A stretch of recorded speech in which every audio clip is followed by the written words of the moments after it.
Wow. Okay. This is a bigger happening than I thought. Baruch haba.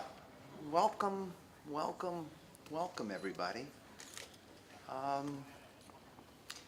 It's funny, I was just speaking to Sarah. First of all, I'm Erwin Kula, and Chicago's been a kind of home every so often over the last 25 years, so I'm not exactly a visitor. And also, believe it or not, I know Betsy since she was in 11th grade. So probably besides her parents in this room, I probably know Betsy as long as anybody here. And today, and this afternoon, this evening, is actually just fate being turned into destiny. Because in 11th grade, Betsy was already a rabbi. And if one of my teachers, a man by the name of Rabbi Bernard Lipnick, blessed memory, he was the rabbi of Congregation B'nai Emunah, where Betsy grew up. If he was here, he would agree 100%. If you woke me up in the middle of the night and said, was there some student who was really outstanding when you were like only in your 20s and you barely knew what you were doing? I would say, oh yes, there was this Betsy. She was amazing. Betsy Brown, yes. Then I learned that she was Betsy Forrester Brown. And so for me, there's something incredibly organic and natural and synchronistic and hashgacha pratit, and I'm post-theistic, so for me to say hashgacha pratit, which means providential, is a profound leap of faith.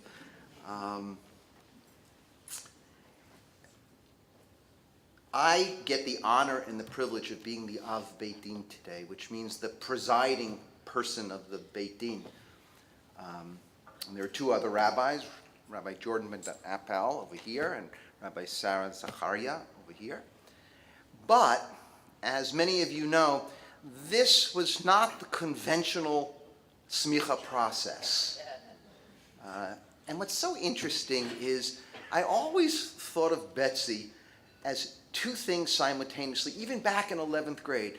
Incredibly straight and conventional, and incredibly out of the box at the same time. And that's a very rare combination, and may actually be the combination we as Jews, we as Americans, we as human beings on the planet are going to have to figure out, because there are really a lot of people who are in the box and conventional as the boxes are being blown apart on this planet. And there are smaller numbers, but just as ferocious and fierce, of people who are innovative and can be incredibly playful and make things up. But you have a lot of people who are making things up going off the cliff. And you have a lot of people in the boxes that are really becoming enslaved and enslaving others. So how is it that we can hold together a profound, profound embrace of whatever we mean by the tradition, and at the same time be able to innovate? I often say that a tradition is just an innovation that made it. That's all it is. You know, an innovation that lasts a long time, that scales, as they say, and gets to be called a tradition. So it's just a pacing question. It's very rare to be able to innovate and tradition in a perfectly aligned way. Amongst the very few people I've met in my career who's able to do that is Betsy. So there are a lot of reasons that today is a very, very organic and appropriate evening. Now, besides being the presider of the Beit Din, there's a reason we're doing this with all of you here. And that is that something is, it's not just different about this Smicha process. There's probably something different about what it's going to mean to be a rabbi or a religious leader, or surely a religious leader in America, in this next epoch, this next 10, 20, 30, 40-year period. There's just too much change happening, and too many different understandings and possibilities for people to construct their identities and to create webs of relationships. That's going to compel different sorts of rabbinic and different sorts of religious leadership in general. And so, not surprising, the Smicha process here was a little bit different too. And I'm going to talk a little bit about that, and I'm going to introduce you to the study that Betsy did. And here's the order of things, okay? So first round, before I do that, is I'm going to invite Rabbi Vernon Kurtz, who today we did sort of memory. We met in 1983 as part of the UJ Rabbinic Cabinet, and our adventures in Jewish life have interacted and intersected all these years, and now we both got older. I have very fond memories, and we actually grew up a little bit. We were talking about in that period, and obviously the senior rabbi of this remarkable congregation. This is one of the most beautiful places I've ever been to. And so Vernon is going to welcome first, and then Alan Kensky is going to speak, Rabbi Alan Kensky, who has been a very, very important, in many ways, the big shot of this, because from very early on he was interacting with Betsy and giving the sort of confidence and grounding. And in fact, if I hadn't heard that Alan was involved in this at this level, it's not clear I would have entered the fray at the level I did. That's how much respect I have for you, Alan. And then two students, Orly Lewis and Eli Kahn, Rabbi Eli Kahn, who just became Cohen, I'm sorry, who just became a rabbi very recently, like in the last couple of weeks, right? Then I'm going to come back and we'll sort of move into the Smicha ceremony itself. So if, without kind of me having to come up again, if Vernon and then Alan and then Orly and then Ellie can come up, that would be great.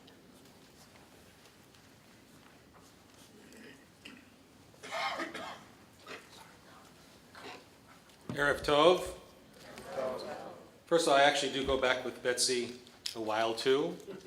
I was one of the co-officiants at their wedding here at Bethel. We met at Rotfei Tzedek first, but with Rabbi Lipnik, Alav Shalom, Rabbi Libo, and it was an opportunity to get to know the family. I told the kids they wouldn't be here without me, so it's glad to see everybody here.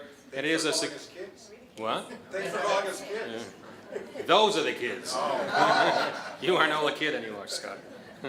And as they've returned to Bethel in the last few years, it's been our joy to have them here on Shabbat morning and involved in so many aspects of our community. We're sorry to lose them on the one hand, but alu v'atzlichu, may you go from strength to strength. So I want to offer a few words in a rather an unusual way. Most of us, or all of us, know that the Torah portions are called to a large extent by the first major word that appears in the litany of the Parsha itself whenever they were divided. And from that point of view, we know Parshat X, Parshat Y, and usually it is the major word. Not always, but 98% of the time. And so what I want to do is I began thinking of this evening. I had the opportunity to study with Betsy over a number of Monday afternoons after her period at Schechter and the issues relating with marriage and divorce, Kiddushin and Gitin, is to kind of take the two parshiot that we've already read and the one coming up, and I hope it will be a message both to Betsy, to her new congregants, who are, I think, many of them here, and indeed to all of us who are at least friends of the Forrester and family. Of course, 2 weeks ago we read the portion of Naso. Vaydaber Hashem el Moshe lemor, Naso ad rosh b'nei Gershon gam heim levei avotam lemishpachotam. Lord spoke to Moses and says, JPS translation says, Naso ad rosh, take a census. Count out the numbers. In this case of the Levitical families, it's a continuation of Parshat Bamidbar. And it continues with the numbers and the census, that's part of it. But I'd like to look at the pshat a little bit and take the words Naso et rosh. Laset rosh really means to raise your head. Okay, it means in this case to count in terms of its more prosaic kind of way, but it really means to raise your head. It means to give a sense of pride, a sense of dignity, and a sense of knowing who you are you yet to become, and also what you represent. So Betsy, well, the first thing I would say to you is lift your head high. You've now already been Hamorah, the teacher at Schechter for many years. You should be proud of your achievements there, and there are many students literally around the world who owe you a great deal of debt. But more important, be proud of the heritage that you carry, of the shalshelet that is now being displayed in your life, and display that pride. Share it, teach it, and stand proud. There are times, spoken as a rabbi of 42 years, where you may get discouraged, that it may be difficult. Lift your head high. Naso ad rosh. Not the concept of counting, but individually raise your head and recognize the absolute wonderful opportunity you have and the great heritage that you represent. Last week's Torah portion was very good. You were at shul. Vaydaber Hashem el Moshe lemor. It begins the same way. Daber el Aaron ve'amarte la b'halotcha taneirot el mu pnei Amorah ya'iru shivat haneirot. Literally, when you mount the lights, when you go up, la'alot. So there must have been some way of Aaron and the priests lighting it on high so that everybody can see. And when you share lights, in this case it is reaching high, going up, sharing that light in a very special way. Light is something very unique. It represents Torah or, it represents passion, it represents love. And it also represents something else in Jewish tradition. You all know the story of Hanukkah, and we cannot do Hanukkah without a shamash. without one candle that is used to light all the others. And in lighting that candle, we use the shamash to light the others. Its light is never diminished. In that spreading of the light, that's when it becomes even greater. And so, what I would suggest to you is aim for the heights. Never be dissatisfied with the status quo of where you are at this particular time. La'alot et hanerot. Move it high and move it great. And the lights obviously represent, in many ways, not merely the light of Torah, but the ner tamid of a synagogue, and of course, the coat of arms of the state of Israel. And finally, of course, this week's parsha is, those that you haven't been to shul yet, so it's Shlach Lecha. And it begins again with the same words, Vayidaber Hashem el Moshe lemor. Shlach lecha anashim v'yatura et Eretz Canaan asher ani noten libnei Yisrael. Send out people to Eretz Canaan to see who what is in front of you. So we don't have anashim, but that's the plural. It would be male and female in this case. But what we're doing today is sending you out. And I would translate it as send out capable people to see what's out there and to bring back a truthful message. And the truthful message is, it's not easy to be a rabbi today. The truthful message is that this is, as Rabbi Kula said correctly, very exciting and very difficult and challenging times. And the truth is that we need capable people. We need people to assume challenges, and lecha, in this case, shlach lecha, which we talked about on Shabbat afternoon, is like lech lecha. Take it within yourself too. Take it and send it out. Represent it to others and to make it not only your own, but to others as well. May you find your spiritual essence and may you share it with others. That is a blessing that I would give to you. So I would suggest to you, keep these messages close to your heart. The sense of naso, et rosh, keep your head high. V'halotcha et hanerot, when you light and go, we strive for something even higher. And shlach lecha. Send out from your particular rabbinate individuals who can be capable, who can be scouts, who can ultimately make a difference in the world that we know, and specifically for the Jewish people. Shetatzlichi lahagdil Torah lahadira, v'shetizki lemitzvot. Mazal tov.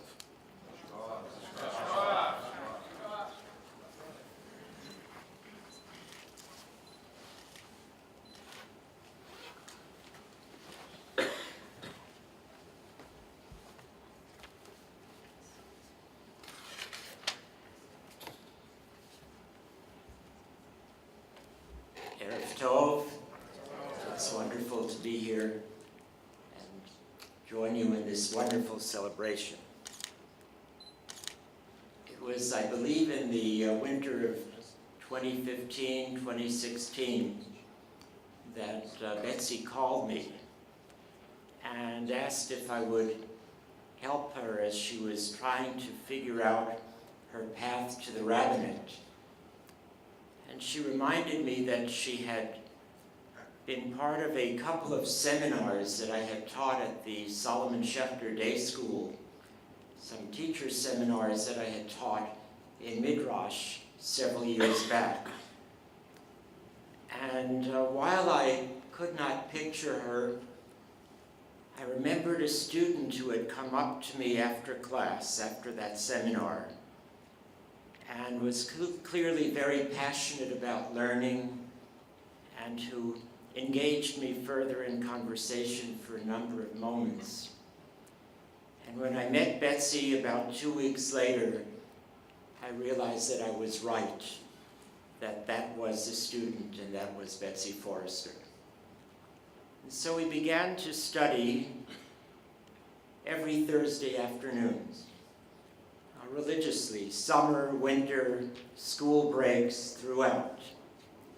Part of the time we reflected on Betsy's journey, and part of the time we studied, sometimes practical aspects of being a rabbi, but more often than not, rabbinic texts, and especially Midrash, which I have a particular love for.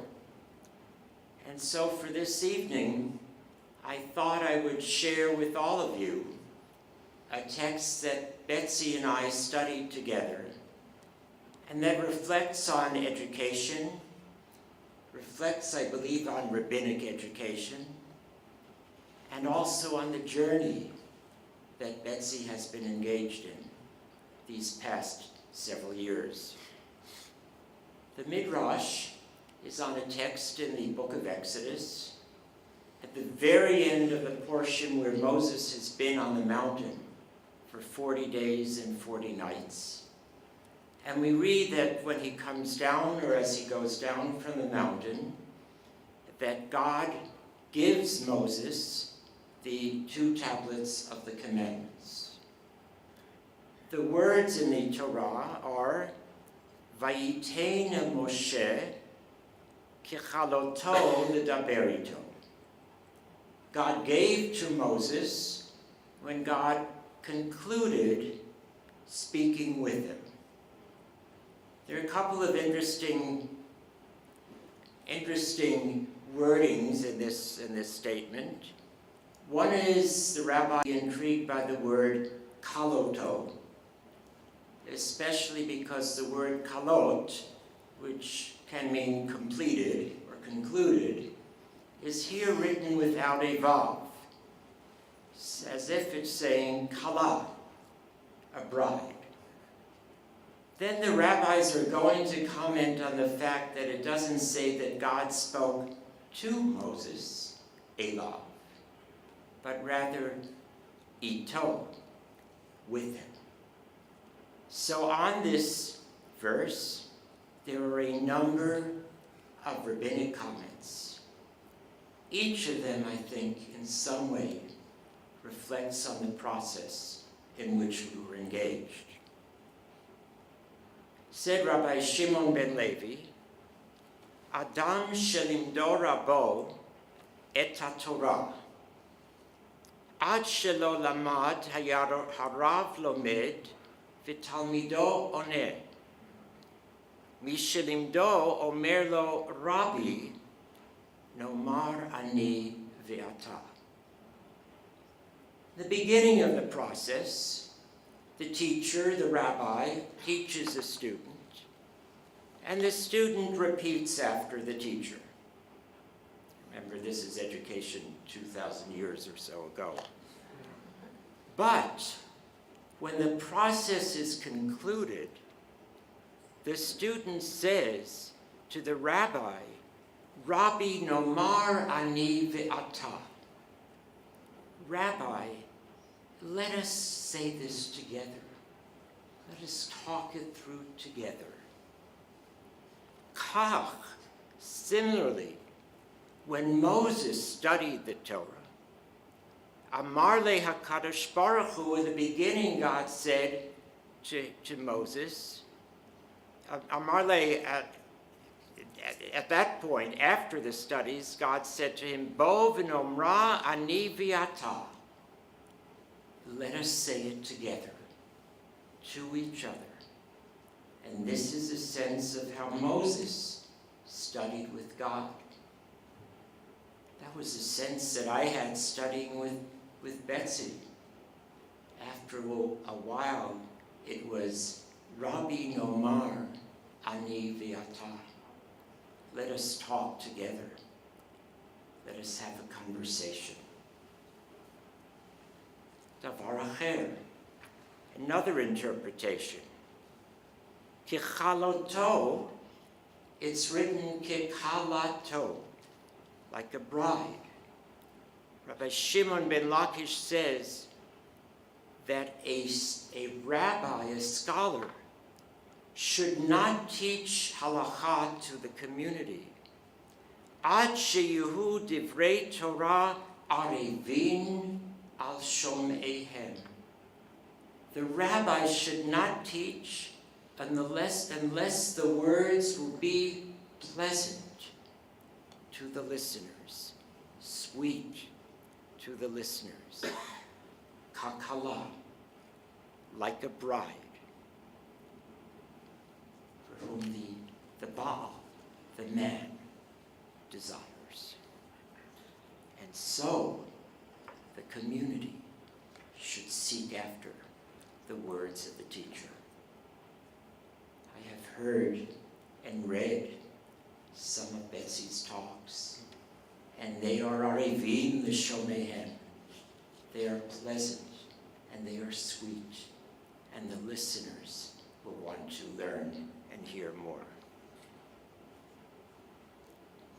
Another opinion, another interpretation, says Rav Levi in the name of Rav Shimon Bar Lakish,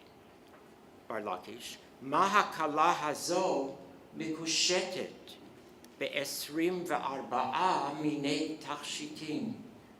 Just as a bride is adorned in 24 types of adornments or jewels, so a Talmid Chacham, the scholar, the teacher, צריך שיהיה פיקח וזריז ב-24 ספרים. So the scholar should be intelligent and clever and vivacious in 24 books, the 24 books of the Bible. And then we go on and we read, is it possible for Moses to have studied the entire Torah from the Ribono Shel Olam, from God? But Rabbi, this say no. Ela kilalim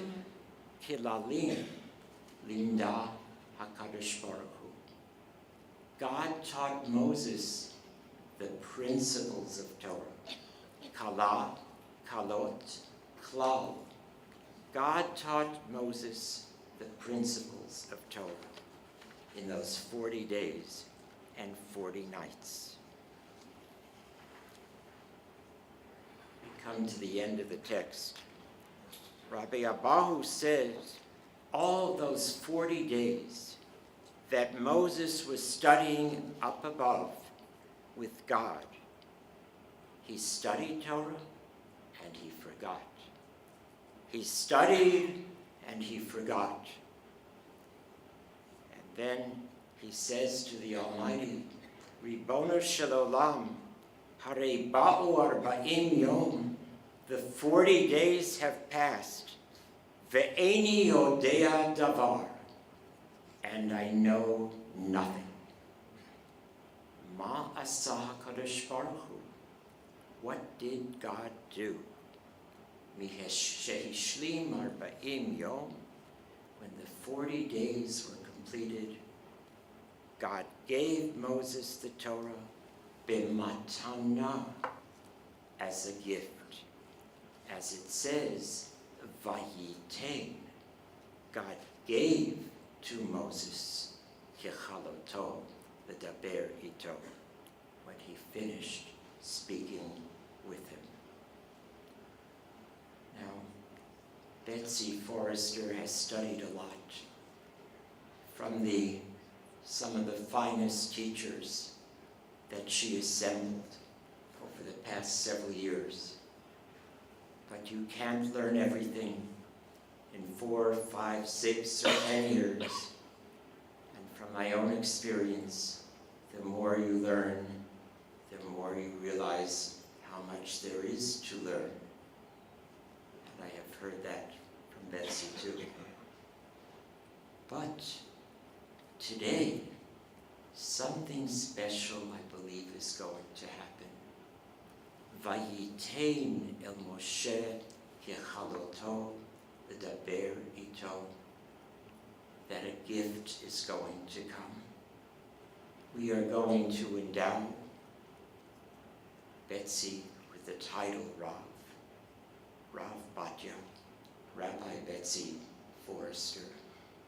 And I believe that God has been, will be part of the process, and will give this gift to Rabbi Betsy Forrester today. Mazel tov.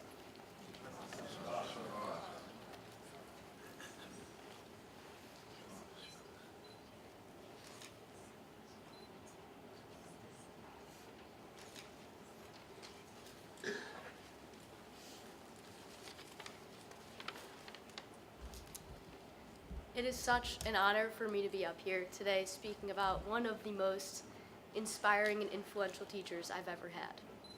Hamra Forrester's Talmud class at Schechter was so much more for me than simply a Jewish studies class. It was a space where I adopted so many morals and values that shaped the way I live every day, far beyond 7th grade. Hamra's passion for Torah study and teaching radiated through every thought-out lesson plan, meaningful class discussion, and many long, heartfelt conversations about some of the most abstract and difficult topics. Before entering Hamra's Talmud class in 7th grade, I was skeptical about my personal connection to Torah, but she fostered an environment of question-asking and openness such that I was able to form an incredibly meaningful connection to texts that I otherwise wouldn't have even read. I remember we spent some time on a text that answered the question, what do I do when I find my neighbor's camel? Now, anyone else would have dismissed this text as outrageously outdated, as it sounds, but not Hamra. She somehow made that text not only connect to her students, but teach us the foundation of treating others with kindness and respect, and how to uphold our morals in difficult situations. And it's a lesson that I carry with me every single day. Hamra Forrester has had an impact on me greater than she may ever know. She successfully taught me far more than how to read some Aramaic and translate rabbinical texts. She taught me how to live a moral life and be a compassionate individual. I'm so excited that Hamra is deciding to take this step in her career, as she'll now be able to share her wisdom and enthusiasm for Torah with such a broader base of people, and they're very lucky. I know that Hamra will be an incredible addition to the rabbinic community and will impact so many others so strongly the way she was able to impact me.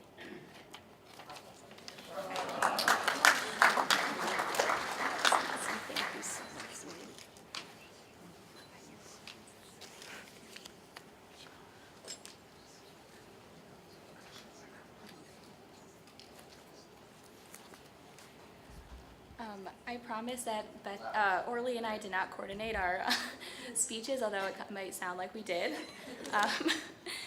But Betsy, I'm going to speak to you. I first want to wish you a Mazal Tov on this auspicious celebration of your rabbinic ordination. And I really stand here in just total awe of everything you've achieved in envisioning this program, being an advocate for yourself and your education, and being an inspiring teacher to so many, and modeling what it looks like to fiercely chase your dreams. 2 sentences in, I can't even make it through it, but this is fine. Okay. Thank you. I'm beyond proud to call you my teacher and humbled to be your colleague. So we got to know each other in 7th grade, as you and Orly did, in rabbinics. And there was a lot about that class that felt distinct and special to me in comparison to many of my other middle school classes. And as I look out in this crowd, I mean no disrespect to literally all my other middle school teachers who are also here tonight. I loved every other class I took as well. I don't know how I didn't expect to see literally every single one of you here. It's also really nice to see you. I didn't become a geneticist, but that's also okay. I didn't understand the shift that occurred within me at the time, but when I reflect back on my collective Jewish education in school, at home, and at camp, I can now say with confidence, I think 15 years later, that it was in your classroom in 7th grade that I really discovered my love of Torah. And what I think is most profound about what we experienced in that classroom is that you taught us on both collective and individual levels that our voices are invaluable contributions to the thousands-year-old conversation between the rabbis and the text.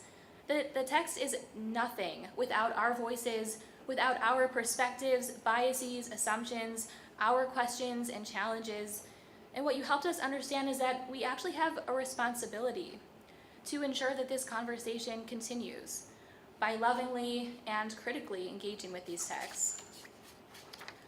In seeing myself in conversation with the rabbis, trying to predict their questions and answers, seeing the ways in which the rabbis utilize verses from the Torah to make a larger point, drastically changed my relationship to the tradition and the way I saw my role as being an inheritor of it. In your classroom at 12 years old, I felt like my voice mattered and that I had something real to contribute. And truthfully, my education in your classroom transcended the classroom walls. You encouraged us to think about the ways in which these texts can, or rather must, inform our behavior and help make us better people. When I came across the following quote by Rabbi Sarah Lev, who's a professor at the Reconstructionist Rabbinical College, I was reminded of you. In writing about her project to read Talmud in a drastically new way, not, quote, as we have traditionally, but as a new genre, as it were, a genre whose intent is to awaken us and summon us to become our best selves. This is what I think it's about for you too. You taught and continue to teach Torah that guides us, that heightens our awareness to the world around us, that encourages us to think about the well-being of our neighbors, but also teaches us not to take anything at face value. We have something to say back to the sources. Mazal tov, Betsy, on this truly wonderful celebration. May your next chapter be filled with Torah, abounding love, health, and comfort. It was truly about you that the verse was written, her mouth is full of wisdom, and a Torah of chesed is on her tongue. Mazal tov.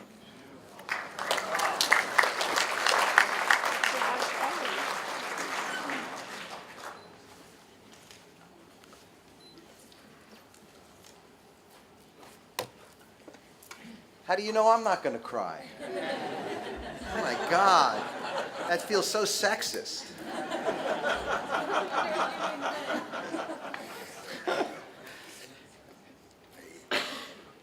Some dozen people in the last, a little bit more, I was trying to think this morning on the plane,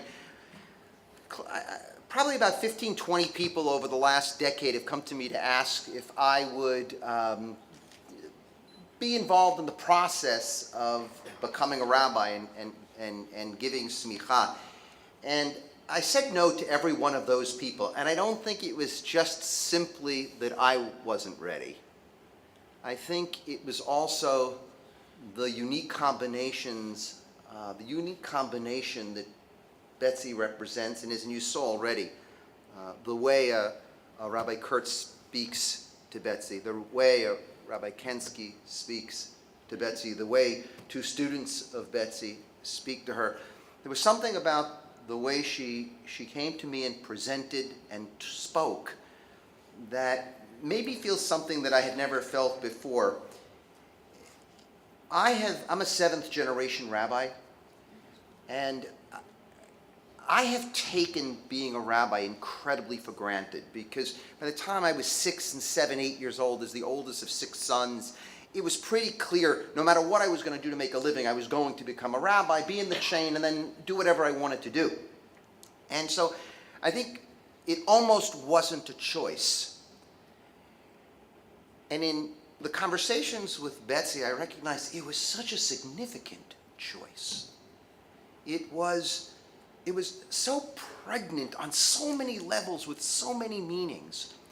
And the twists and the turns and the wrestling about authenticity and the ability to contribute. And what it really meant then to get this title, this bestowing of authority and credibility called rabbi. I think I understood it personally in a different way. And I said yes to Betsy for 2 reasons. One was her range and depth of ability was so striking to me in our first 3 or 4 conversations before she actually decided to engage the process this way, was I recognized that if this person didn't have a platform to express her potential and her abilities and her talents and her capacities, that actually she would be shortchanged. I would be shortchanged in the relationship with someone who could be a rabbi, and the Jewish community and the broader community would be shortchanged. And that was very unnerving. And the second was that there was a humility that she expressed, and I think this is what, since both of you spoke to. There's a humility that I hope you never lose, but that I hope today something does happen. I hope when you look around and see the 200 people who've come out for a smicha ceremony for one person. You know, we're not ordaining 15 rabbis with all of their families. We're giving smicha to one person. And more than 200 people are in the room. I hope that you won't lose the humility, but that you will be able to raise your head high, that you will be able to light high, that you will go deep and be sent deep inside and out, that you will you will feel that sense of accomplishment from the inside out, because the process had so much integrity with you. I did rabbinical school in 4 years. I went to 5 classes a semester, that's all. You know, and it wasn't that I was that smart. It was I was that bored. And you created a program that was so rich and so customized and so personalized. Every aspect of your study and your training became a psychologically and intellectually integrated experience for you. And because you have such pedagogical skills to begin with, in a sense you challenged, and I don't know if I'm speaking for everybody who studied with you, you challenged us to be pedagogically better.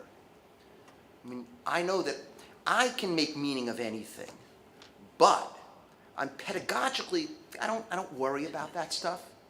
You challenged every single time before we spoke. Gosh, I better be prepared for her. And that's like, really? So there was a richness to this experience, and I feel that all 200 of you need to have a little sense of what that experience was like. You know, in a period of great transition, we shouldn't be surprised that the way in which we confer authority and become authorities is shifting too. You know, the graduate school model of rabbinic training is less than 200 years old. And now it seems like it's, you know, you go to school and you take classes and there's 20 people in a class or 15 people in a class and you have a teacher and you have 13 sessions and you have 13 weeks and you finish the semester and you get your grade, whether it's an A, B, or C, or it's pass, fail, and by virtue of finishing the 13 weeks, poof, you're competent, whether you're competent or not. Poof, you're competent, and if you do 5, 6, 7 years, if you can handle it, you get conferred rabbi. That is essentially the graduate school model of rabbinic education, which is only 200 years old. And not surprisingly, in this era, we're going to have explosions of new ways to become the authority called rabbi. And this is much more than just a graduate school experience, and much more than just me and Sarah and Jordan, who are the Beit Din who've been involved in this. This has been a unique range of teachers who Betsy inspired to be all in. You know, when you go to graduate school, the professors are tenured. So when I went to rabbinical school, the vast majority of professors were tenured. They had no choice but to be there. And half of them didn't even like being there. And I'm not kidding. Created a distorted rabbinate, an American rabbinate in the country. There wasn't one teacher that didn't want to teach Betsy. That's Smicha. There wasn't one teacher that didn't teach his or her Torah. Not some pretend abstract intellectualized Torah, but their Torah that was in interaction with Betsy as a human being and had to be metabolized by Betsy to produce Torah. That is a really different way of studying. So I want to give you a sense of what Betsy studied and the range of teachers, because they represent every denomination, including non-denomination. They represent a full range of age. They represent different ideologies, different denominations, different psychological perspectives and orientations, different theological perspectives, different textual capacities, and that full range all brought to bear in a deeply personal way to this person who in the next 20 minutes will be made rabbi. So first we began with sort of the requirements of JTS, because that's the ground in some ways. And it's not an accident we're here. And it's not an accident that Vernon has been rabbi. And it's not an accident that Alan has been rabbi. And it's not an accident that I have been rabbi. So that's the ground. But we looked at those requirements, and it turned out that the basic competencies in those requirements, about 3/4 of them Betsy fulfilled before we started. And I'm not kidding. From liturgy to Hebrew grammar to basic Tanakh. And of course, because she'd already been teaching for decades. And you heard the results of her teaching. We do demographic studies in which the entire public policy of American Jewish education is how we can actually get kids to speak like Orly spoke. We spend about $2 billion in Jewish education just to have that happen. You turned me on to Torah. So she was there already. And then we built upon the competencies. Here's what we built. And I want to go through this list because you need to hear the full dimensions of the study. And those of us in the room who are rabbis who went to rabbinical school will take a deep breath at the end and recognize what we didn't get. So first in halacha and Jewish law and practice, Talmud and codes, all the major categories, including Shabbat and festivals and kashrut and marriage and divorce and end of life and mourning and conversion. And here were the rabbis who all taught. Rabbi Kensky and Rabbi Kurtz and Rabbi Mordechai Schwartz and Rabbi Zachariah and Sarah Wolkenfeld. Here's in Parshanut, rabbinic commentaries, including the Targumim and Rashi and medieval commentaries and modern commentary and Aramaic grammar. Rabbi Dr. Pinchas Heyman. Midrash you heard about from Rabbi Kensky. Advanced Talmud, higher than most JTS rabbinical school students, Rabbi Eliezer Diamond and Rabbi Bnei Lappe, whose space that she's created is one of the places where miracles are happening in American Jewish life, right here in Chicago. Nevi'im, prophets, with Rabbi Burton Cohen. Chassidut, with emphasis on the Sfat Emet, with Jordan. Homiletics with Rabbi Kensky. Practicum, which is life cycle and debriefing life cycles with Rabbi Michael Schraub. Personal spiritual growth and Musar and mindfulness practice with again Rabbi Kensky and Rabbi Sarah Zachariah. Intensive Beit Midrash with weeks in Hadar and semesters in the summer in JTS with Eliezer Diamond and Mordechai Schwartz and Rabbi Bickard. And then contemporary philosophy and sociology of American religion and leadership and innovation and hermeneutics of meaning making with me. That's the range of study over these last years. And that's only since it's been organized. So something very special happened over these last few years. And I'm honored. And now we're going to, in a sense, constitute the Beit Din. And I'm going to invite first Rabbi Jordan Ben-Dan-Appel to speak, and in a sense present to Betsy, but also present Betsy to the Beit Din. And then Rabbi Zachariah will come up, and who has been, in my mind, if Alan was the big shot, Sarah was the nitty-gritty of what it means to actually live out Torah from the inside out. It's really easy to teach Torah this way. It's really, really, really complicated, psychologically, emotionally, to teach Torah this way. and Sarah's a master at teaching Torah this way. So I'm going to invite them to sort of teach a little, present, and then I'll come back and we'll begin the Smicha ceremony.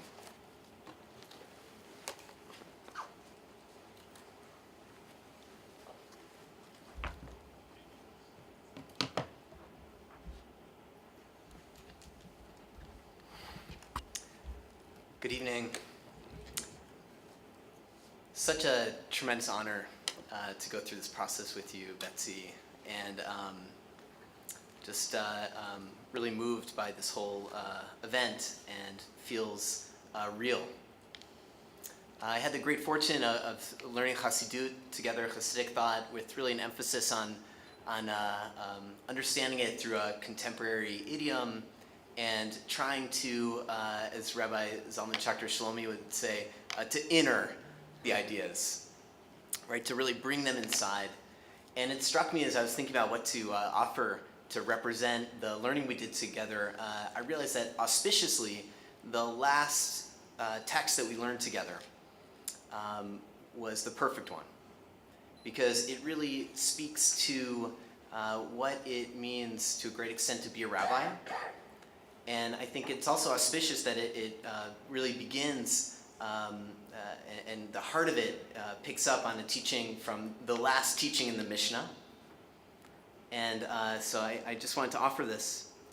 And it comes from the Sefer Baal Shem Tov, a collection of teachings from the Baal Shem Tov, the founder of the Hasidic movement. And the Baal Shem Tov, this was just from a couple weeks ago in Parshat Naso. And he's riffing on the priestly blessing. And he takes the first part of the blessing and the last part of the blessing. There are really 6 different components to it, but he takes the first one and the 6th one. So the first one is Yivarechecha, may you be blessed. And the final clause is V'yasem lecha shalom, may God give you peace. And the Baal Shem Tov, who is inspired here by, again, the final teaching in the Mishnah in Uksin, says these things are connected. Because what does it mean to be able to be a vessel for blessing to come into the world? How many times, I mean, God willing, it is going to be hundreds of times you are going to say, as a rabbi, the words of the priestly blessing. And truth be told, it could mean nothing, but it could also be an opportunity to really channel something that's not your blessing, but you're channeling a blessing that comes from way beyond you to your people. And the Baal Shem Tov is keen to pick up on how do we channel these blessings. And he picks up on the Mishnah, which says, Ein kli machazik bracha ela shalom. Right? There is no fitting vessel for holding blessing other than peace. Right? The way, if you want to bring blessing into the world, you have to do it through the vessel of peace. And the Baal Shem Tov takes it a step further and he says, don't just read this as peace, but actually that you have to become shalem, right? You have to become shlema. You have to come into a place of wholeness and completeness. And we talked about this together, and not just the idea of it, but really, how do we practice that? How do we experience that? How do we touch that? So that we can come into a place of wholeness, which enables us to allow that blessing to pass through. And so my blessing for you, I hope, not I hope that it's my blessing, I know it's my blessing, right? But I hope that you are able to be in that place of feeling whole and complete. And we do that, and the Baal Shem Tov knew this also, we do that in the midst of a world that is so broken. But if we can hold that place of completeness, of wholeness, then we enable that blessing to come through.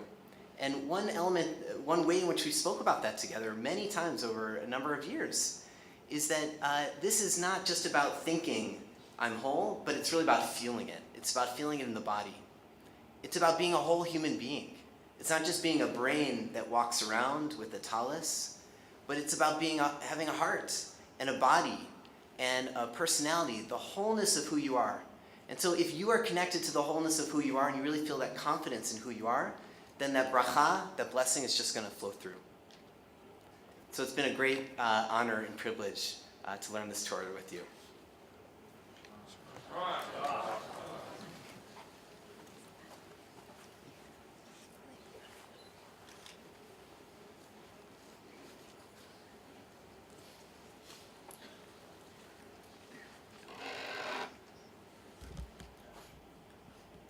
Erev Tov and Oy vey.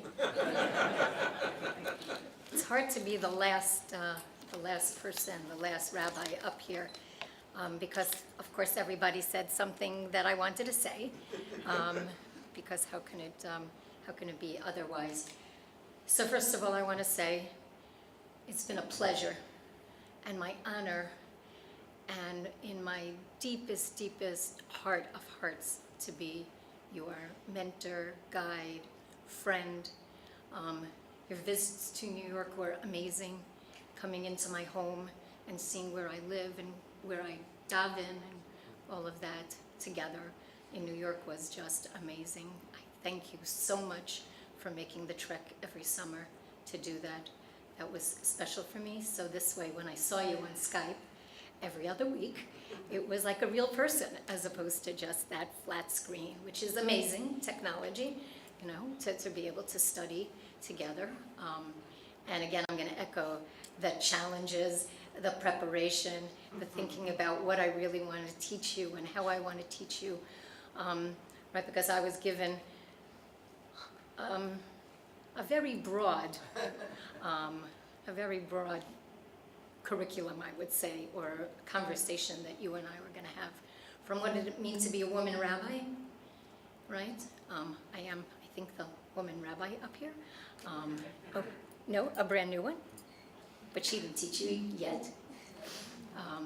So talking about that a lot, and challenging both of us of what our Torah was and what our Torah is, because that's what it's really about.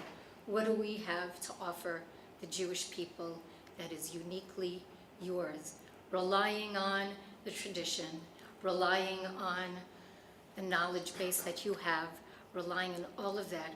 And as Erwin really beautifully said, bring it into you, hold it in you, and take it out, and bring it out to the people, to your community, to the Jewish community that is waiting for you to be the rabbi, Madison, Wisconsin, which is waiting for you to come and be their rabbi. You are some lucky congregation. Whoever you are out there, you are some lucky people. And I should call out to you for doing something unusual, for really, and when I spoke to the people on the search committee, that was you know, brave. Somebody had said, we're all brave, you guys are brave too, entering into the 21st century, and what does it mean to be a Jewish community? So I really, really think that's amazing. So, what's my Torah for you? Ma gadlu ma'asecha Hashem. Right? This is just incredible, that with God's wisdom and understanding that we don't even know, has brought all of the people who have entered into your life, who have taught you and guided you. This is about, right, this is about God. So of course I'm also into liminal space, and here we are in the liminal space, and I know that I'm gonna walk bring the community together to give you smicha. So I was thinking about the Torah portion last week, Bahalotcha, and Shalach Lecha. And I know that the rabbis, Rabbi Kurtz, trying to not, he didn't say everything I wanted to say. But the thing that I do want to say is two things there. Is about the menorah. The lamps were facing out, right, to shed light from out. Again, in that model of out, right? And it happens to be that the Bet HaMikdash's windows were narrow on the inside, according to the Midrash, and wider going out, so that whatever the Kedusha, the holiness that was present in the Bet HaMikdash, was not held in the Bet HaMikdash itself, but was brought out into the world. So that's one image I want to say, that thinking about you as a Mikdash Ma'at, as a small sanctuary, right? Personal, that your light should shine through you, lighting the way for people who need that light, want that light, don't even know that they want that light, that you will be there in that way. And the other thing about both Bahalotcha and Shalach Lecha, it talks about the uniqueness of the leadership of Moshe. Right? He's offered, and I usually don't read, but here I am. And this is your bracha. To know I don't know the answer and to look out for people. And it says in the text, Lo Yadati, and ask for advice.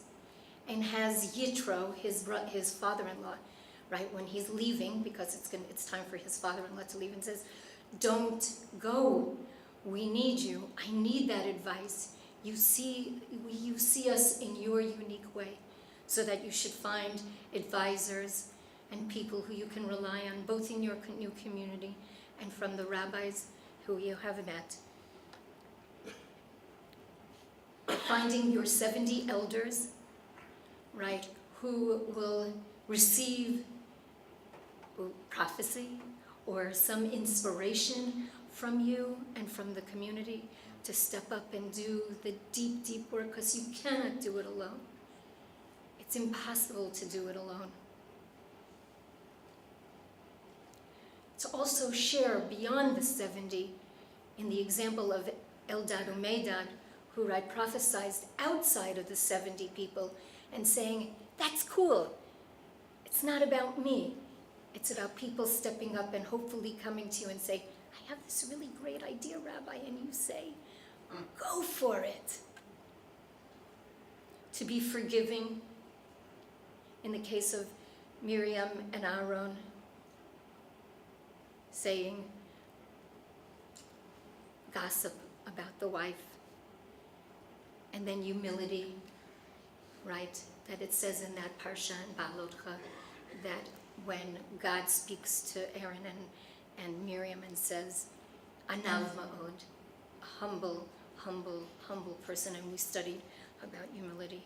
And then in this week's parsha, in Shlach Lecha, it continues because Moses has to talk God off the ledge, right? Constantly having to talk God off the ledge to make sure that God didn't destroy his people.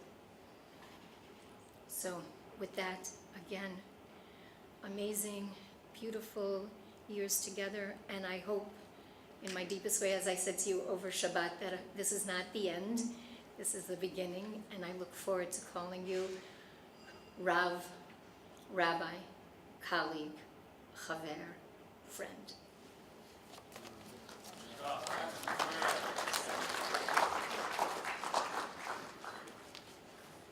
Okay, so I'm going to invite Jordan and Sarah to come to this table.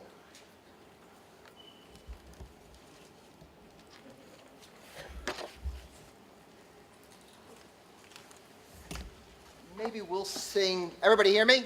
Yeah. Yes, we'll sing a melody while, you'll sing a melody while we sign the Smicha, after which I'm going to make a comment to Betsy, then here's what's going to happen. Betsy will come up, there's a tallis somewhere that is her grown-up tallis, right, that actually her parents,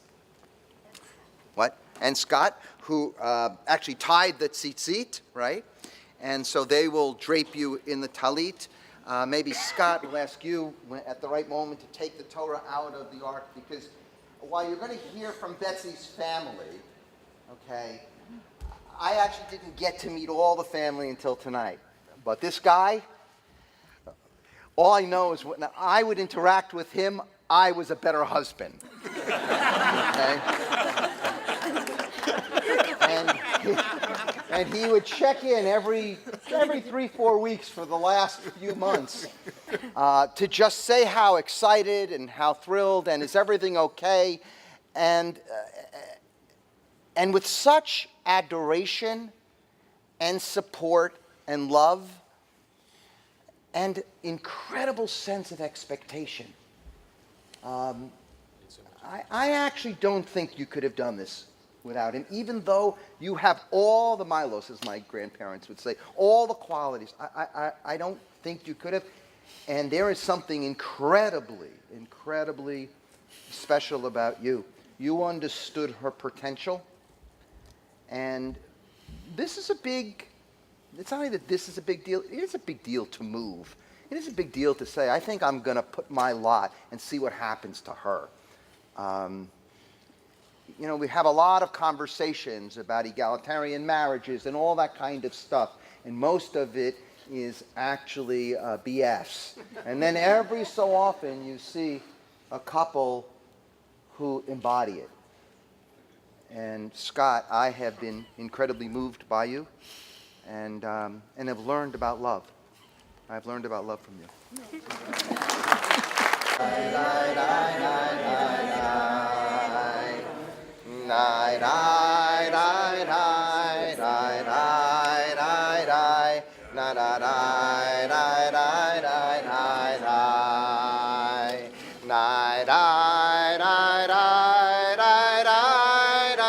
Everybody, da da da da da da da da.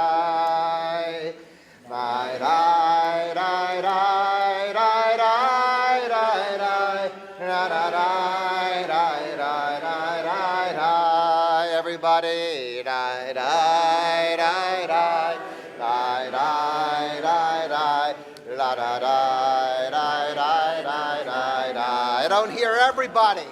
Die, die, die, die, die, die, die, die, ya da die, die, die, die, die, die, ya die, die, die, die, die,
So to become a rabbi in this moment in Jewish history and this moment in human history is probably one of the most interesting and challenging things to do in the history of the Jewish people.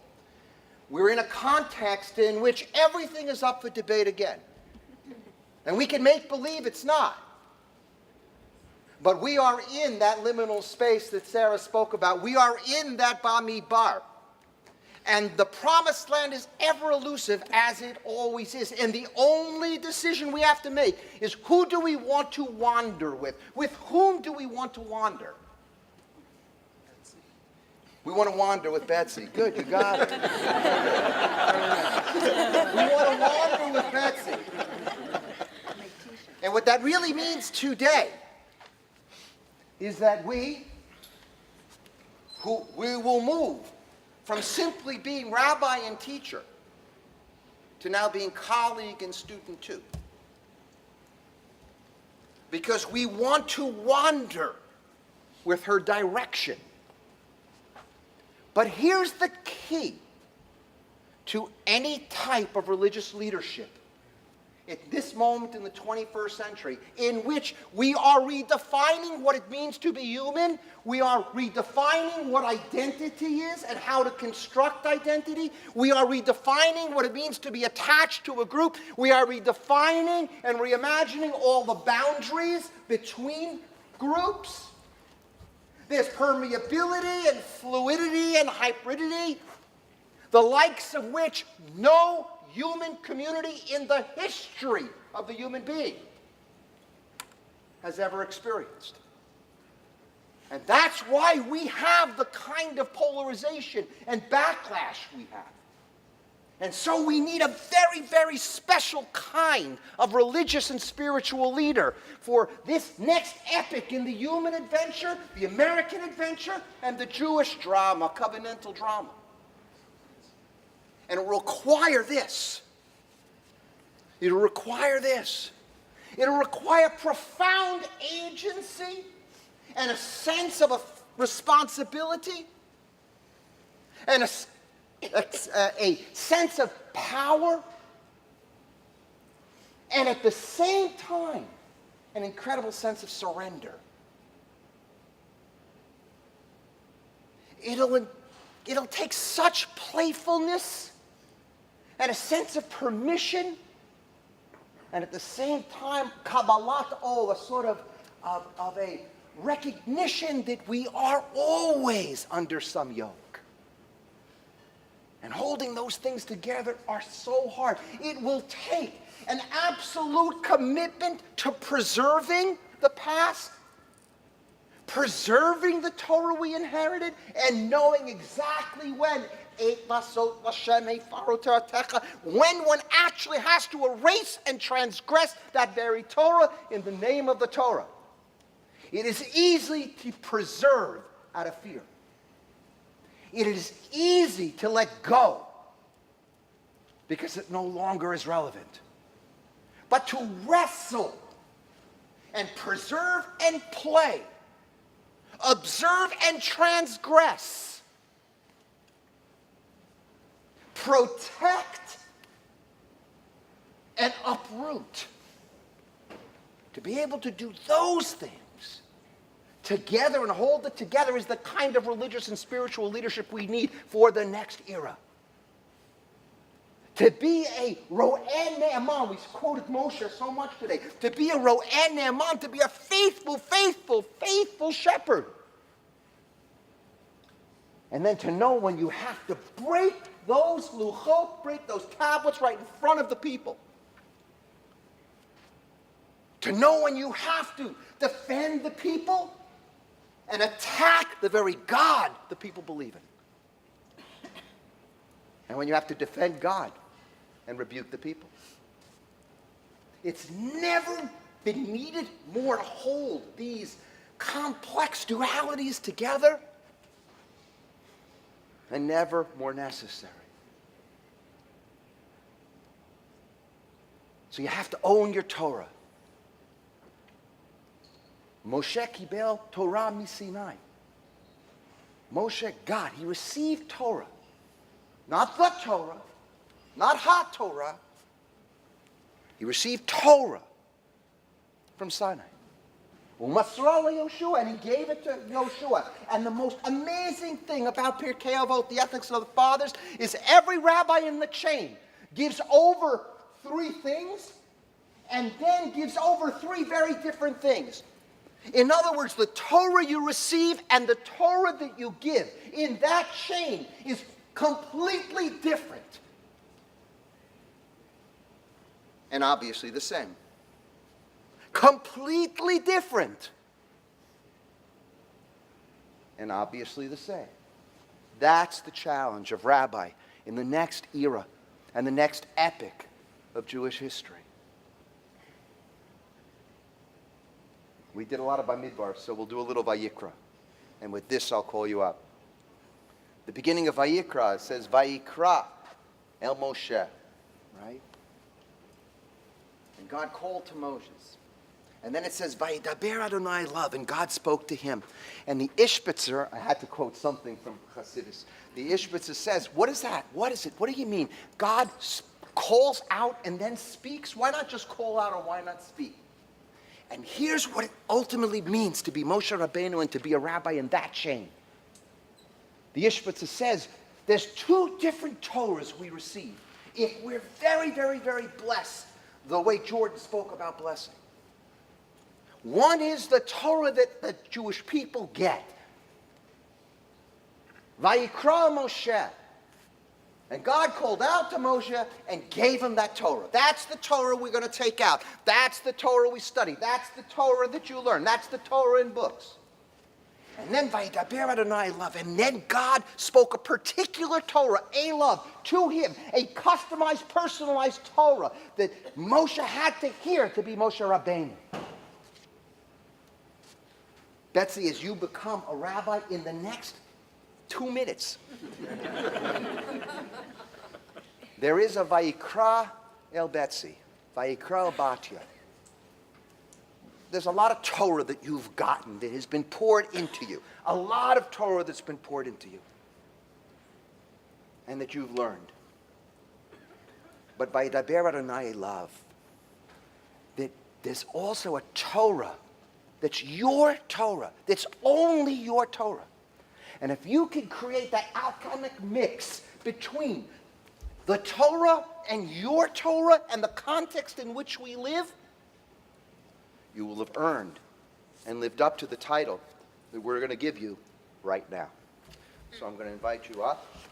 I would invite your parents up to wrap the towels around you. I'd ask everybody to rise. Scott, I'd like you to take out the Torah and to give it to Betsy.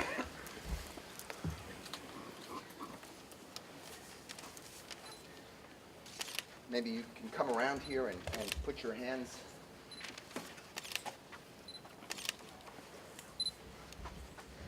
You can take the Torah out. There should be a Torah in there. Is there? No Torah in there. Okay, don't worry about the Torah. That's actually perfect. No, it's actually perfect. It's actually perfect. I wish I could have choreographed it that way, as opposed to just make meaning on one foot. But the truth is, there's tohu vavohu now, folks. There's chaos. There's chaos all around. Whether you're MSNBC or whether you're Fox. Right? Whether you are a secular or Jewish voice for peace. Whether you're a conservative evangelical, right? Or a liberal Unitarian. Whether you're just a nun, N-O-N-E, which is the fastest growing demographic in American religious landscape. There actually is tohu vavohu now. There's chaos.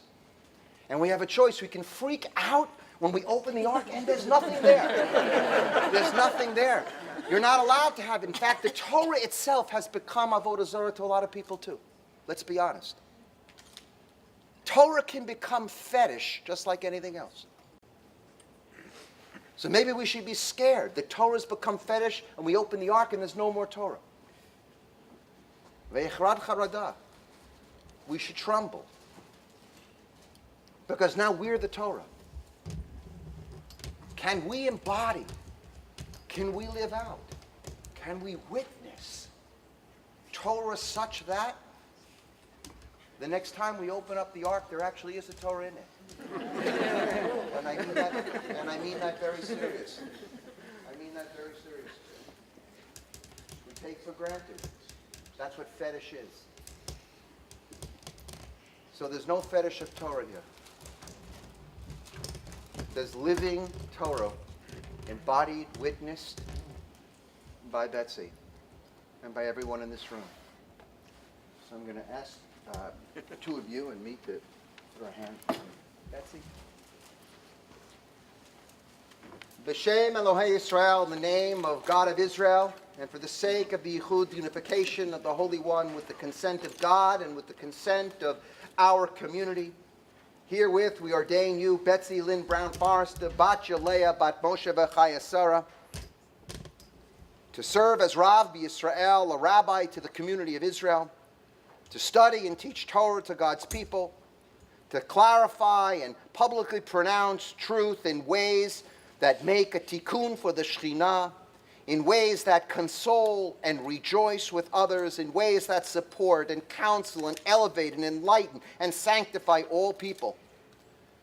We share the highest gift a rabbi can bestow. We turn to one who has been our student to be our colleague and teacher. We bestow our trust that you will embody and practice, protect, expand, preserve, innovate, and teach and live Torah. We trust that you will serve and worship God in ways and deeds. We trust that you will bring empathy and love and compassion to a world desperately in need of these things. Thus may your heart be in harmony with our heart, your words be in harmony with our words, your blessings as potent as our blessings. We give you our support, our love, our trust, our confidence, and all the Torah we can possibly teach you. We hereby appoint you as rabbi, just as those who appointed us sent us to be rabbis, to go into the world and create a world of and for Torah. You are now rabbi. Harav Batya Leah Bat Moshe B'chaya Sarah. Mazel Tov.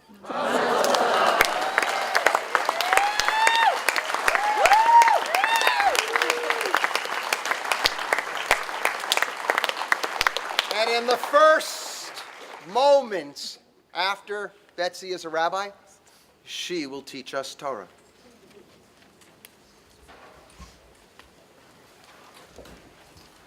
Oops, sorry.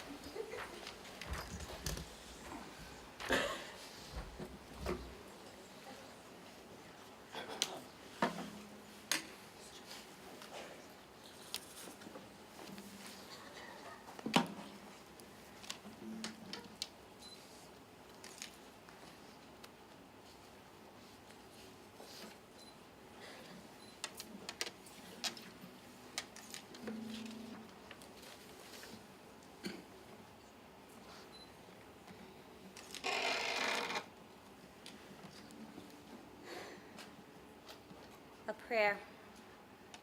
A prayer of gratitude for this Beit Din, Av Beit Hadin, Rabbi Kula, all of my teachers, my family and friends, my New Beth Israel Center family, a dozen or so or more of whom are here, and all who have come to celebrate this moment with me. A special note of thanks to those who traveled to witness this event. In order of their arrival,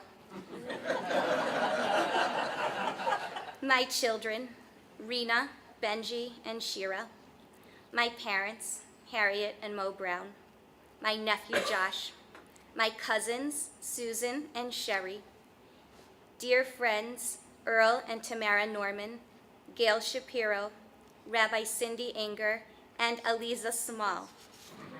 I am so grateful for everyone here in this room.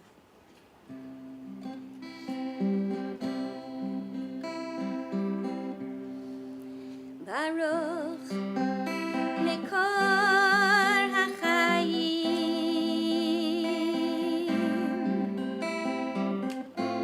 Mekor HaAhava, Elohai,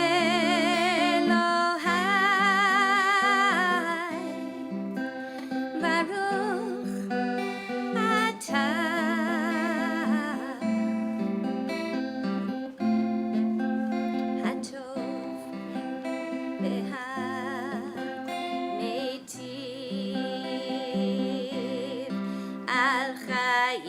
Hazormim b'semerya adei ad ve'ad ein sof. Baruch hatov ve'hametiv hamechadesh b'chol yom tamid ma'aseh v'reishit. Barchi nafshi et Adonai. Baruch Mekor HaChaim, Mekor HaAhava, Elohai,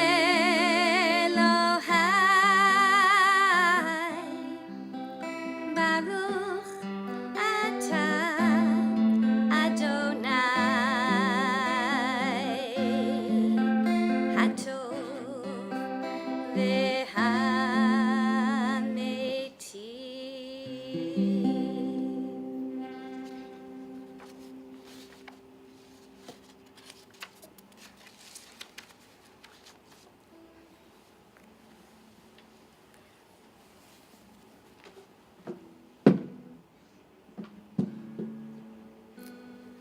and it is rather incredible that we're here.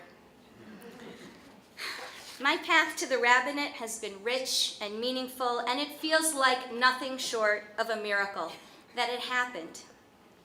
There are dreams and there are callings. Today is a fulfillment of both. Dreams can be about many things.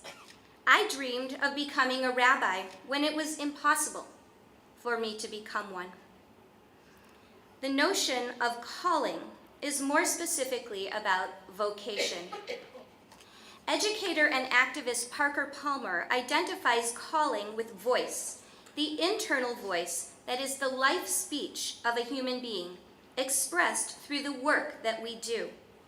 The key is to be able to hear the calling and then to respond with the yes of our lives. He writes, "Vocation at its deepest level is something I cannot not do for reasons I'm unable to explain to anyone else and don't fully understand myself, but that are nonetheless compelling." That is how I felt. And the calling grew louder the more I learned and taught Torah, and the more I experienced in my life. I feel called in a particular way. When I discovered rabbinic texts, I felt called to join a conversation about how our tradition can help people grow toward goodness and wisdom. The questions of how we apply our traditions and the purposes they serve are as important today as they ever have been. And that is what I want to talk about for a few minutes. Here is a peek at how I love to spend my time. Talmud Menachot, page 33a. A text about how to affix a mezuzah. Rav Yehuda says, in the name of Rav, if you put up your mezuzah horizontally, it does not count. It's no good. But this cannot be, the Gemara counters, because all of the mezuzot in the home of the great sage Rabbi were horizontal. This is clarified. Actually, they were part horizontal and part vertical. Somehow, his mezuzot were right-angled. The matter is not totally resolved, but it is left looking like a mezuzah must be hung vertically. The commentator Rashi weighs in many years later. A mezuzah really must be hung straight up and down, he says. Rabbi's mezuzot were okay because they had that vertical part. And why might Rashi feel so strongly that a mezuzah should be vertical? I don't know. He doesn't tell us. I wonder if he thought that when we see the mezuzah, we should think about God. We should think about holiness. We should think about looking up. Maybe we should think about a standing posture that signifies the dignity of the people who live inside. I don't know. But Rashi's students, and particularly his grandson, the sage Rabbeinu Tam, disagree with Rashi. This is what is called a machloket rishonim, a disagreement between medieval commentators. Rabbeinu Tam says that Rabbi's mezuzot were a disgrace if they really were hung on a right angle. Why, he says, that is what a dead donkey looks like. Or a lowly fruit seller, bent over.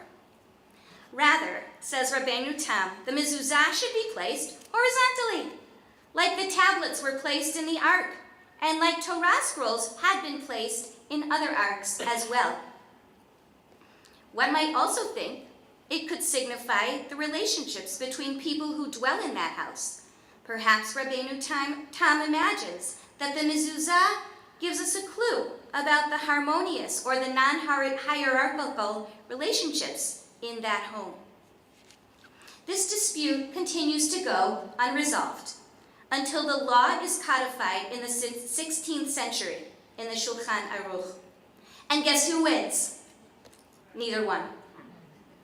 Instead, the author of the Shulchan Aruch creates something new.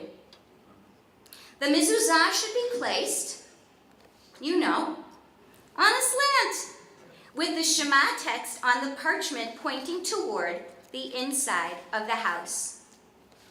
We don't know why, but it definitely should give us pause.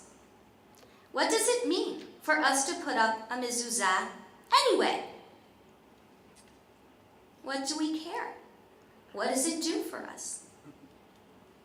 What does it mean for us to hear different voices in our tradition, in our home?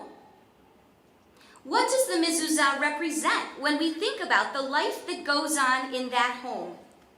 I have learned, because I've taught this text once before, that the mezuzah means different things to different people. Completely different, unexpected, wonderful, and beautiful things. To me, it means that for my home to be holy, it must be a loving space where people are emotionally safe and where memories are made. I also think of our Jewish heritage when I see a mezuzah, and I think about the traditions we teach and pass down in our homes, synagogues, and schools. The slant of the mezuzah reminds me, now that I know this text, that only by seeing one another and hearing one another can any home be that kind of place. We have a gorgeous way of life, full of practices and traditions. We keep them as long as they get their job done. We must be alert to the meanings and resonances of our practices, and we must be ready to seek other views when traditions do not achieve their intended ends. Ours is a dynamic system in which all rabbinic decisions are always still in play. The rabbis designed it that way. They designed it to be smart, text-based, authentic, and real, and most importantly, humane. It is a system based on compassion, human dignity, and a constant striving to do better. Those are the reasons why I love it so much. The Talmud itself states in Masechet Chagiga that there can be no rabbinic house of study without innovation. So all of this stuff about the world in which we live excites me and makes me eager to do my part. Now, the rabbis do get a little bit sensitive about the possibility of being overturned sometimes, prompting one sage to ask in Sanhedrin, Atu anan kadle kane be'agma anan? Which means, what are we, weed cutters in a pond? In other words, do you think we don't know what we're doing here? The answer, of course, is no, and yes. On the one hand, rabbinic precedent must inform decisions. On the other hand, the law is dynamic and evolving, and it is essential that we be able to bring our moral intuition and to change our minds so that our tradition stays relevant and helpful, so that it raises up the good and the possible to guarantee our human flourishing and the betterment of this world. What does this mean for me as a rabbi, entering the field at a time when paradigms of authority, identity, and belonging are shifting and are quite different from what they were even a decade ago? Lines are breaking down, and we are looking at much more fluidity in all things. We used to assume that the Jewish people would get what they needed in the institutions in which I was raised. But I don't need to tell you that across the religious spectrum, legacy institutions are losing traction. Did you know, well, I guess you did because Rabbi Kula just told you, that the fastest growing religious group in North America are people who identify as none, as having no religion at all? Increasing numbers, especially in younger cohorts, are pulling away from conventional institutions. They are searching for spiritual experiences that stimulate positive emotions, engage them through their strengths, help them connect with others deeply, give them a sense of meaning and purpose, help them experience personal transformation, are accountable to achieving goals, and feel alive, creative, and vital. The image of reed cutters in a pond can actually be helpful in ways that surely were not intended. Some people see a pond with reeds and worry about quicksand. For them, the pond is a scary place. Others see the pond with the reeds and they look around for places where the ground is more solid. They look for opportunities where they can build. So it seems to me that we all ought to consider ourselves weed cutters, because nobody knows what the Jewish future will look like. The only thing we know for certain is that we are living through a moment of discontinuity of historical proportions. Some rabbis see themselves as caretakers of the tradition, and some see themselves as shepherds of change. So what kind of Rav am I? I would say that I am an optimistic, curious, and hopeful Rav. I hope you can see from our little excursion into rabbinic decision-making and policy setting that I love our tradition, and I want to bring people close to our sources, to learn our texts and understand what our practices are about. At the same time, I am not interested in worn-out traditions that no longer serve. I am more interested in what our traditions and practices can do to help us meet the goals of human striving and building a more compassionate, life-giving world. Jewish historian and former chancellor of JTS, Rabbi Gershon Cohn, wrote in 1997, "The great ages of Jewish creativity were born out of a response to the challenges of assimilation, and there is no reason why our age should not respond to this challenge with equal vigor." And Jewish historian Jonathan Sarna gives me great hope when, after making a clear case that we are living through a watershed moment in American Judaism, he states that divisive discontinuities actually are what have secured Jewish continuity through the ages. In fact, he teaches, prophecies of doom about Jewish continuity are usually wrong because Jews innovate. That's what we do. For my part, I am happy and honored to be a weed cutter, and I am going to dance my heart out on this pond. I do dance. I am excited about meeting the challenges of serving God, Torah, and the Jewish people, sharing a way of life that can be transformative and so beautiful. The range of religious background and expertise of my teachers gave me access to many ways of thinking about how to read and use Torah.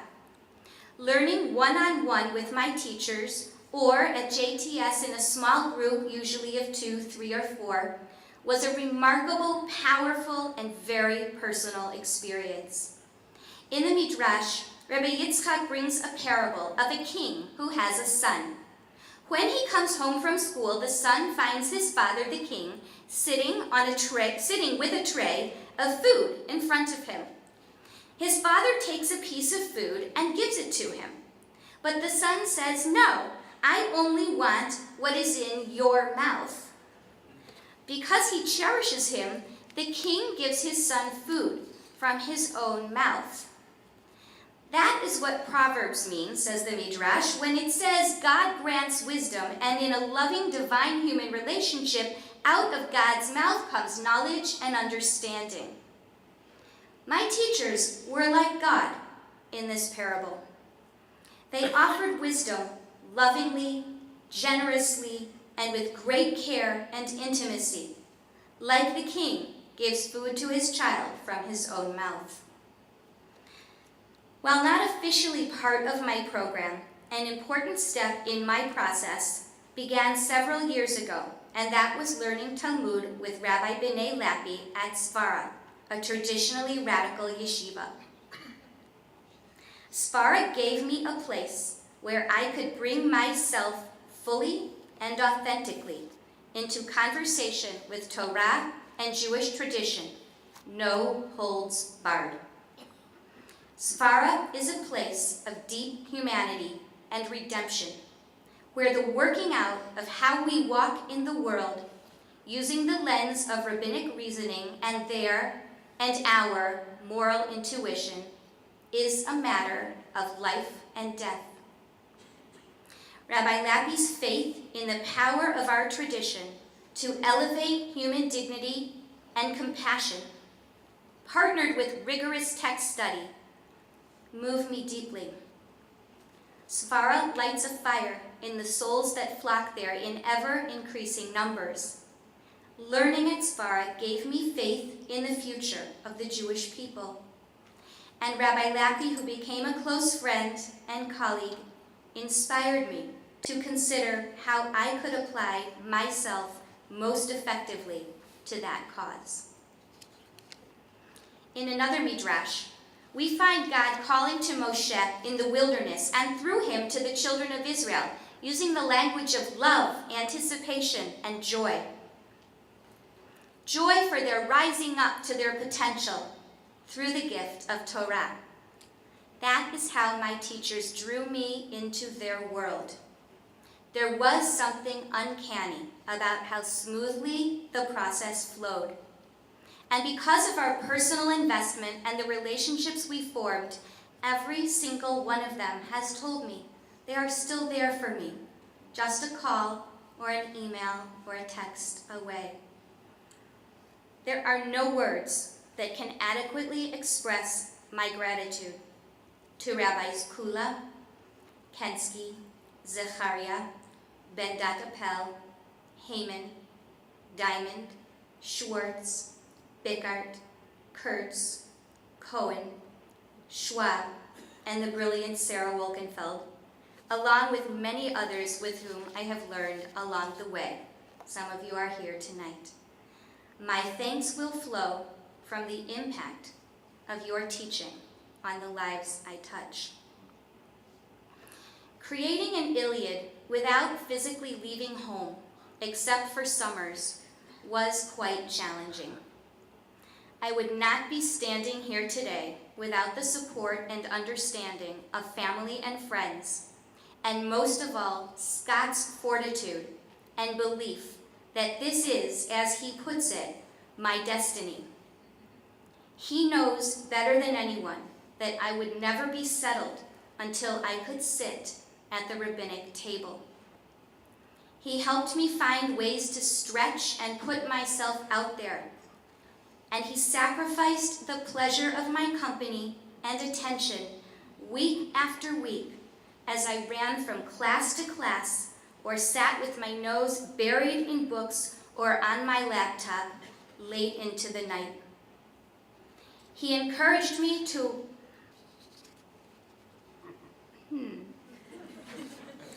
apply myself to my studies and to go for it fully. And he stood with me in support, even pushing me to apply for the position at Beth Israel Center, even though it means leaving a full life here, which he loves. There are no adequate words of Hakarat Hatov, but there is a deep knowing that the Kiddushin we effected right here in this space 28 years ago brought a sacred purpose to our life together that I pray will be a source of pride for both of us. From the bottom of my heart, I thank Scott, Rena, Benji, Shira, and my parents for putting up with me, and more importantly, for being with me on this journey. And now I would like to invite my parents, Harriet and Mo Brown, my husband, our children, and my teachers not only the ones you've seen. If you're in the room and would like to join us, you are very welcome to. Please come up here with me and join me in reciting the bracha of Shehechianu, which is the prayer that Jews say when God has allowed us to reach a happy time.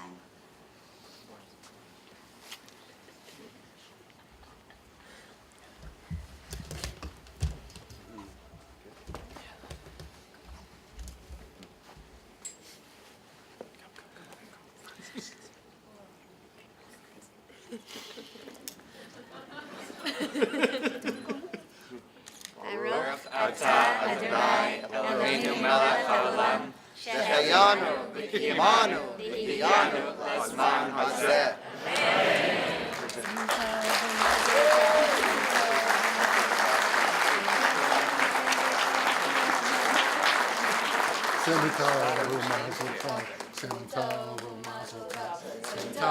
Mazel tov.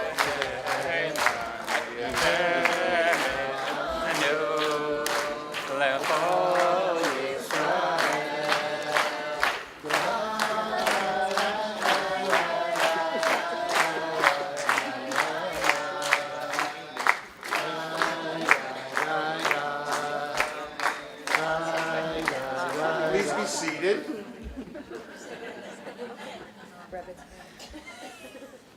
So, what do I say? Rabbi Kula spoke about Betsy's humility, and the thing that I've always really tried to teach my kids and that I've lived for is humility. And to hear these things said about me is not what I'm used to ever, and it's really kind of thrown me, because I just want to be the behind-the-scenes guy who gets things done, and I'm happy to do it. It's really an amazing thing to see Betsy reach this point, to really fulfill her destiny. Rabbi Kula said she was like this in 11th grade. She was a rabbi when I met her, and now it's just, like in the Wizard of Oz when he gets the diploma at the end. He had the brains all along. But what I do want to say also that's really been meaningful to me as I've sat here today, and there's just too many words. I couldn't thank all the people that need to be thanked, but what I do, it's so special to be in this space, Bethel. It's where I started my Jewish career, which included probably ditching way too much Hebrew school. It's where I had my bar mitzvah here. We danced in this room. Betsy and I got married here. Rabbi Kurtz was part of it, Rabbi Lipnick, Rabbi Soloff, and Rabbi Lebo. A lot of rabbis, all very important people in our lives. And to return back here a couple of years ago has just been so fulfilling in ways I never imagined. When I sit in shul, I'm sitting with my dad, and it's really, he couldn't believe this if he was here. It's just special. He loved this place more than any other place in his life. He called it his country club, because it really, he couldn't afford a country club, but this is where he hung out with his pals, and it's pretty special. It's where I forged friendships in USY that are part of my life to today, and it's pretty special. I really don't even know what else to say. When I was looking at this window here, and growing up, this was a wall, and up until a few years ago, it was a wall. There's this beautiful lake and the scenery, and we knew it was here, but no one really saw it. I see it as Betsy. She was a rabbi all along, and we just now built the window in to see what was there the whole time. And it just reminded me that. I wanted this event to be in this room. So it's very, very meaningful. And with that, I just want to say, Betsy, I love you. My family, I love you. Thanks for doing this to bring all three kids together. That doesn't happen very often. And to my new Beth Israel family, thank you for being here. Thanks to everybody else for being here. And I'd like to invite my kids up because I love them very much.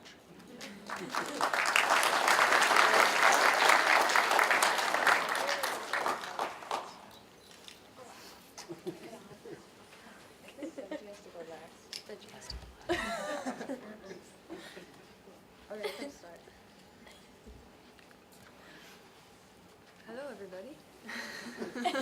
Some of you I haven't seen in a long time. It's nice to see you. Hello. In 2015, I was sitting in my one studio apartment in Korea, and I was on the phone with my mom, and she said, "I want to be a rabbi." She said, "I had a talk with a mentor of mine, and I told her that I want to do this, and she told me that I should do it. And she said, 'Why should you get to have all the fun? I want to have some fun too.'" I said, "Yeah, Mom, you should have some fun too. You should do it." And I wasn't a part of most of it because I was away, but today, as I was going through all the papers from cleaning out my childhood room because it's going away, I read through all the cards that you wrote from the first day that I was born, and everything you kept from other people that I don't even know anymore.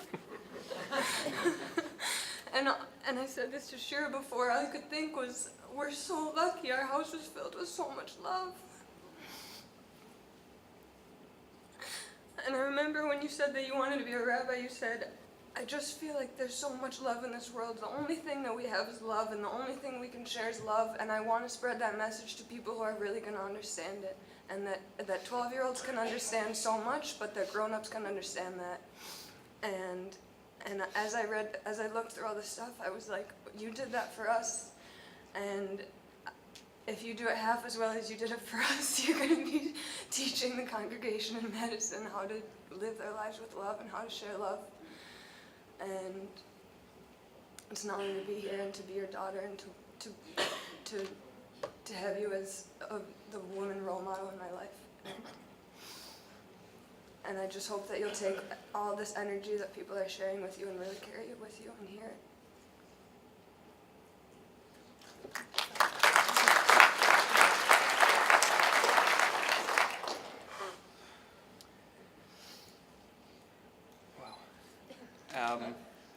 I've spent the last year learning Torah, and it's all bursting at once and nothing's coming out. But I'm not a rabbi yet, so it's okay.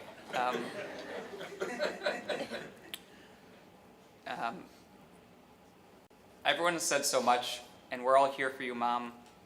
Not because we know you, and not because we see you, but because, like everyone said, we love you, and you've been our rabbi all along. And the lessons that you taught us today, and that you'll teach the people who will be in your congregation in the future, those were just that was the Torah chesed that we grew up with in our home, like Rena said. And the songs that you sang, and that you sing at Schechter, and I'm sure you'll sing in Madison, those were our lullabies. Those were the songs you sang us. And that's because you're our mom, and you're our friend, and you're our rabbi. And you have been since we were born.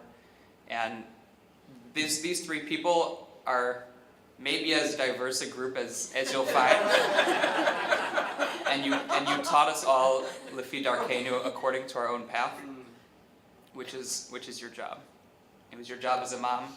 We've shared you for a long time, and we're really proud and excited to keep sharing you. When I was thinking, first of all, I'll get there in a second. A quick word to Dad. Rabbi Kula said it better, so I'll stick with his words. But I do remember at Mom's 50th birthday, some of you were there. She taught a shiur at Moriah, and it was amazing. And Dad, we broke into chavrut, we broke into partner learning. And Dad was off to the side, which didn't surprise me or any of us. And I went over, I said, "Do you want to learn?" And Dad said something that I've never forgotten. He said, the feeling I get when you, Mom, teach is the same feeling I get when I stand at the top of the kikar at Camp Ramah and just watch what happens.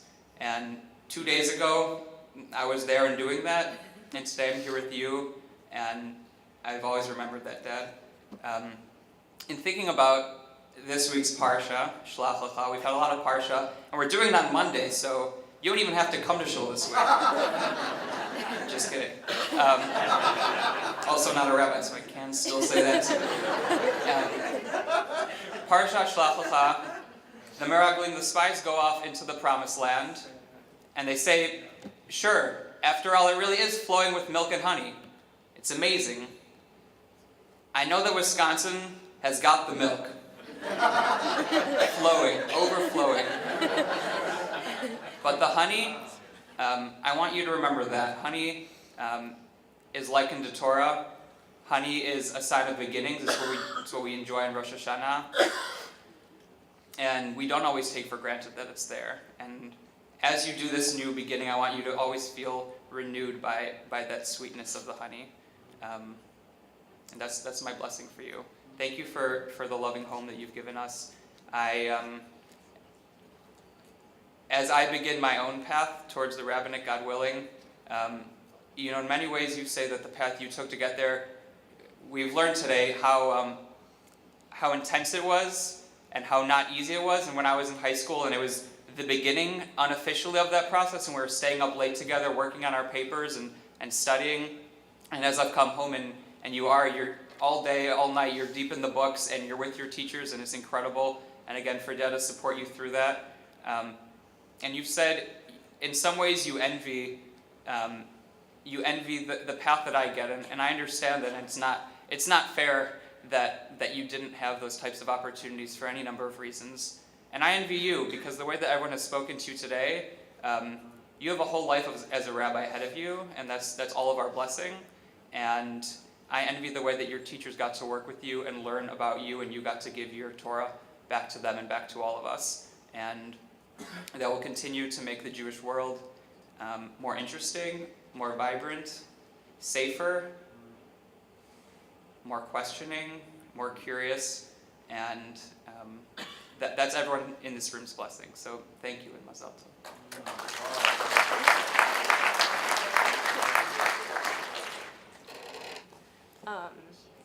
I don't like when we do things in birth order because it puts a lot of pressure on me.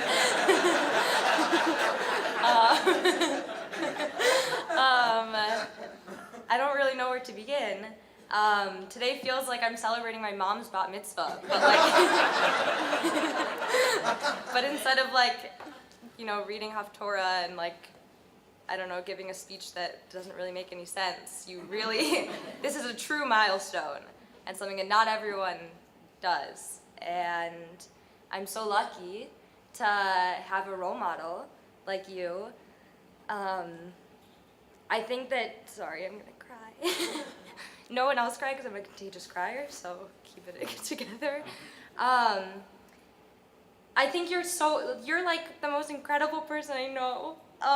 You do so much, and you work so much harder than anyone else other than maybe my dad.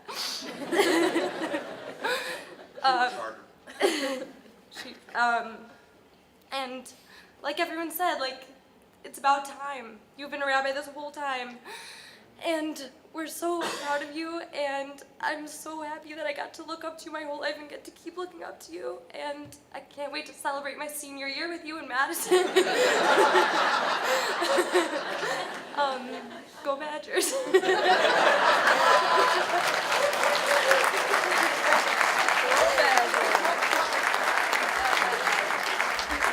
Thank you all so much for being here.